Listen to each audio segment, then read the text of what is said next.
What is going on, YouTube? I'm Lamont at large. Today I am in St. Petersburg, Florida, and I got a question to ask any and all out there. Do you believe in spontaneous human combustion? Well, we're going to talk about it.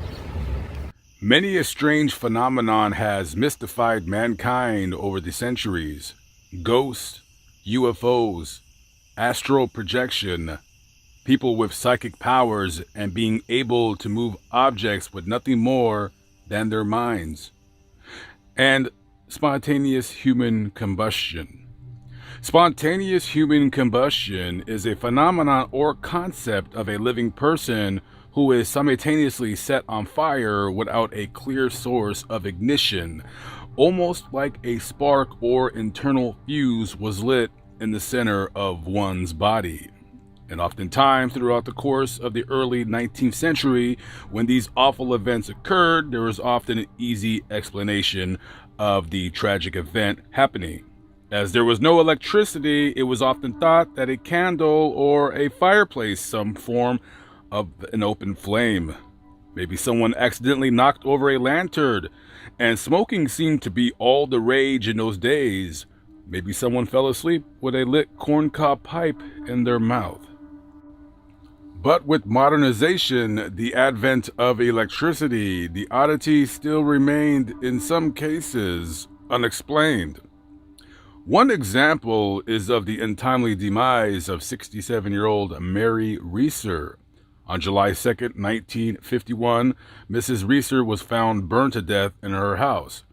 Reeser's landlord, a woman by the name of Carpenter, arrived at her apartment on 1200 Cherry Street in St. Petersburg, Florida, with a telegram. She knocked on the door and no one answered. When she went to grab the doorknob, she noticed that it felt warm to the touch and immediately called the police.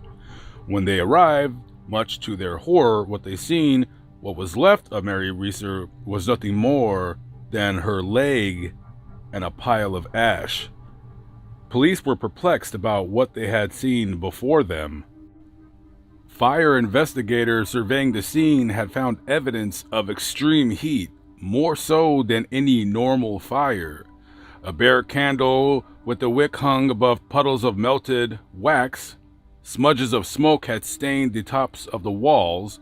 Warped electrical switches lined the wall, however, lower down the walls were clean and the electrical switches looked normal.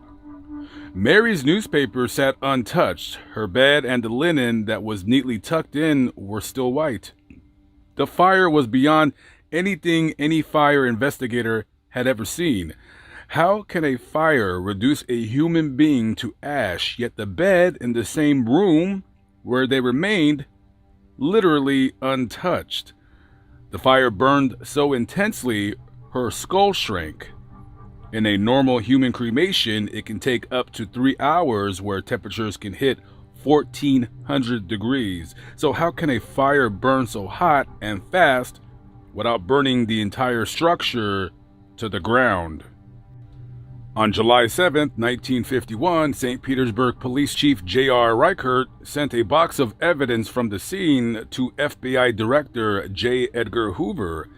He included glass fragments found in the ashes, 6 small objects thought to be teeth, a section of the carpet, and the surviving shoe. Mary Reeser's daughter-in-law said, quote, "Maybe the cigarette just dropped from her lap. Her fat was the fuel to keep her burning." Mary Reeser was known as a very heavy cigarette smoker. And the floor was cement. The chair was by itself. There was nothing around her to burn.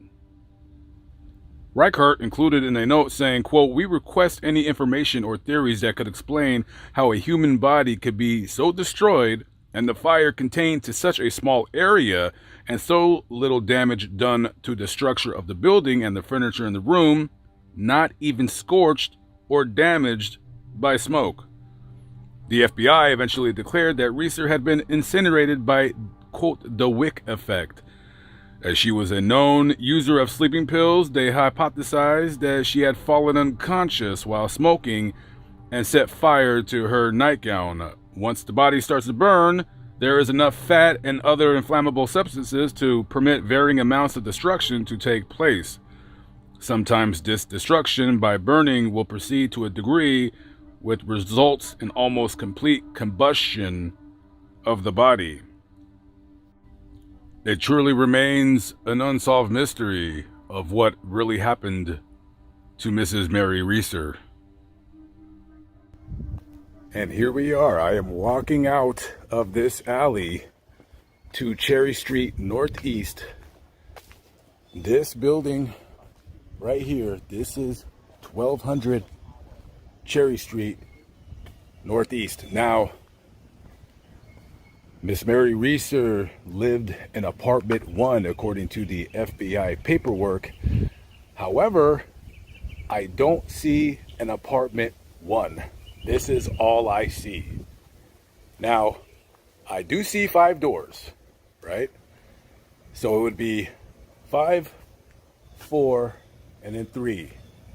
Now, a lot can happen in all those years since that horrible death took place.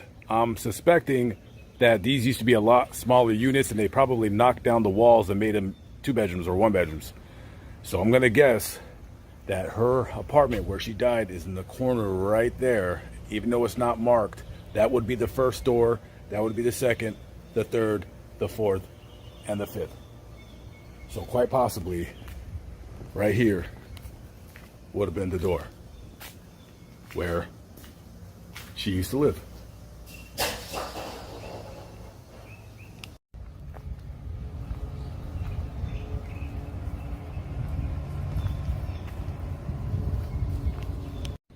Do you think that anybody in this building right in back of me knows what happened to one of its former tenants many, many years ago? I highly doubt it. So Miss Mary Reeser is not buried in Florida. She's buried up in Pennsylvania. So we're gonna go up. I'm gonna take you guys with me. We're gonna go visit the grave of Mrs. Reeser. And here we are at the Chestnut Hill Cemetery here in Mechanicsburg, Pennsylvania. And this here is the grave of Mary Reeser.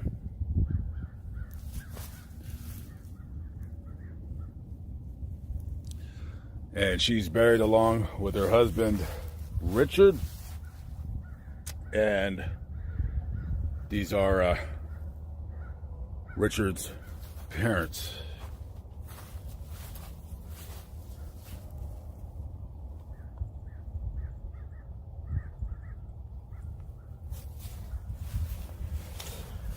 You know, definitely one of the more stranger stories I've ever read. I remember reading this story as a child. You know, when the internet first became a thing, I was about 15 or so, and I just remember reading this story online, and it was just really weird. And I was thinking to myself, am I gonna spontaneously combust as well?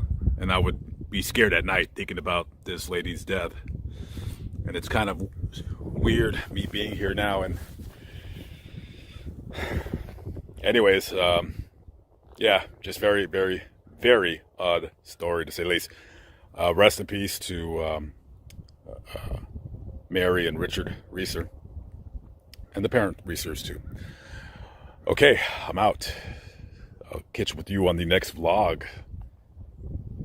By the way, let me know what you think about these stories that I do. I mean, do you not like them? Do you like them? You know, when it comes to like the superstitious, the paranormal, stuff like that. Anyways, let me know. And also, do you believe in the story? There's a lot to digest, and you know, there's a lot of what ifs. So let me know. Anyways, I'm going to take a look inside here if it is open, and I will see you on the next vlog. Peace out.